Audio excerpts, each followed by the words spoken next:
शयन कक्ष के छज्जे में छोटा सा बगीचा है और मेरी प्रातः काल की शुरुआत होती है इन छोटे छोटे पौधों को जल समर्पित करने से। तो स्वागत है आपका मेरी क्राफ्ट और जुवेरिया की इस हस्त कौशलशाला में। जब मैं पौधे को जल दे रही थी कि तभी मेरी दृष्टि इस पुरानी ट्रंक पर पड़ती है। मुझे लगता है ये पुराना ट्रंक मेरी आज की इस हस्तकला में मेरी मदद कर सकता है। मैं वही सोच रही थी कि मुझे याद आया कि ये ट्रंक मेरी माता को जहेज में मिला हुआ है। मैं कटाई या प्रहार करूंगी तो ये निशानी मिट जाएगी और ट्रंक खराब हो जाए तो माता नाराज हो जाएगी। तो इस ट्रंक को इस तरह नवीनीकरण करो कि माता मुझसे प्रसन्न भी हो जाए और तो हमारी छोटी सी फुलवाड़ी में भी सहायक हो जाए। तभी मैंने पिछली स्थिति में पड़ा हुआ रंग उठाया रंगाई करने के लिए। ये रंग ज्यादा शीर्ण स्थिति में था, तभी मुझे ढक्कन खोलने पर इतनी ताकत लगानी पड़ी। पहले रंग को स्थिति देखकर मेरा मन बहलाया, पर रंग की पिटाई करने से मुझे एक असली रूप मिला। मैंने पीले रंग उठाए क्योंकि मेरी शोभायमान फूल में एक बहुत ही सुंदर पीले रंग की तितली आती है।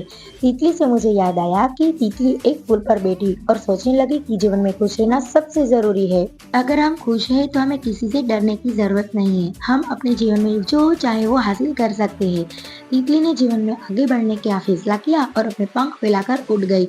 हमें तितली से क्या सीख मिली, ये बात आप मुझे बताओगे। आपका उत्तर का मुझे इंतजार रहेगा।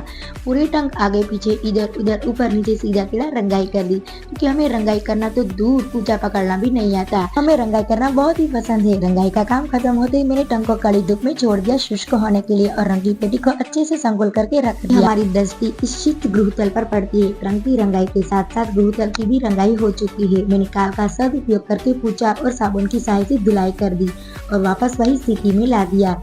तीसरे पहर में मैं अपने छज्जे में आती हूँ और देखती हूँ कि ट्रंक का शुष्क हुआ है कि नहीं, पर शुष्क होने का काम बहुत जल्दी से हो गया। ट्रंक को उठाया और हमारी अधूरा काम पूरा करने के लिए चली और यही छोटी खटिया के पहिए मुझे हमारे अधूरे कला को पूरे करने में सहाय करेगा। 4 पहिए उठाए और ट्रंक पर कांटे लगाने वाली विद्युत यंत्र से प्रहार करना शुरू किया। 1 2 3 4 पहिए के लिए मैंने 4 बार प्रहार किया। विद्युत यंत्र से मुझे बहुत ही झिझक होती है क्योंकि इस यंत्र में मुझे काफी ताकत लगानी पड़ी। तो चलो बताओ इस विद्युत यंत्र को क्या कहते हैं, जल्दी से बताओ। मैं आपका उत्तर का इंतजार करूंगी। हमने 4 पहिए के लिए 4 छोटे छोटे छिद्र लगाए और चारों पहियों को 4 कांटों की सहायता से ट्रंक के साथ खोस दिया। 7 पहिए स्थिर हो गए, तभी मुझे मेरे शयन कक्ष से ये मिला, विवाह की पत्रिका। ये पत्रिका से हम रूपरेखा तैयार करेंगे, इसलिए मैंने अलग अलग पत्रिका को काट लिया, जिसमें मैंने हीरा आकृति वाले आकार और फूल आकार को मिलाकर रूपरेखा तैयार करनी है। इसलिए मैंने नीले रंग को उठाया। उसे याद आया नीला रंग पानी की ही तरह चंचल, गतिमान और जीवनदायी शक्ति प्रदान करता है और अगर अपने आसपास नीले रंग का प्रयोग किया जाए तो यह इच्छा पूर्ति में मदद भी करता है। तो और नीला रंग शुद्धता और सकारात्मक ऊर्जा और शांति का प्रतीक भी माना जाता है। क्या आपको पता है रंगों के राजा कौन है? और नीले रंग से मैंने पत्रिका पर रंगाई की और पत्रिका को टंक के साथ उठाया तो एक अलग ही रूप देखने को मिला। ये देखकर मेरे हृदय को बहुत ही सहानुभूति मिली और मैंने टंक के हाथों और खाली जगह को भी रंग दिया। में ये ट्रंक मुझे सुंदर लगता है, तो ट्रंक पर मैंने इसलिए रंगाई की क्योंकि ये ट्रंक अब मेरे छोटे छोटे पौधे की खाद भरने में सहायक होगा। ये खाद पौधे के लिए इतना जरूरी है जितना हमारे लिए अन्न और भोजन का होना। जल के साथ साथ पौधों का खाद भी जरूरी है। अब ये खाद यही टंक में रहेगा। ये टंक मेरी फुलवाड़ी का हमेशा के लिए हिस्सा रहेगा।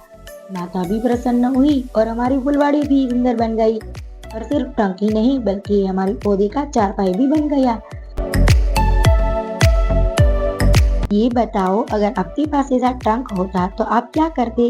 अगर आप उत्तर देना पसंद करोगे तो साथ में लाल रंग का हृदय की घंटी को भी दबा देना। मिलती हूँ जल्दी आपसे एक नई जीवन चलचित्रण के साथ। तब तक के लिए सब्सक्राइब करो और बहुत सारा प्यार बरसाओ।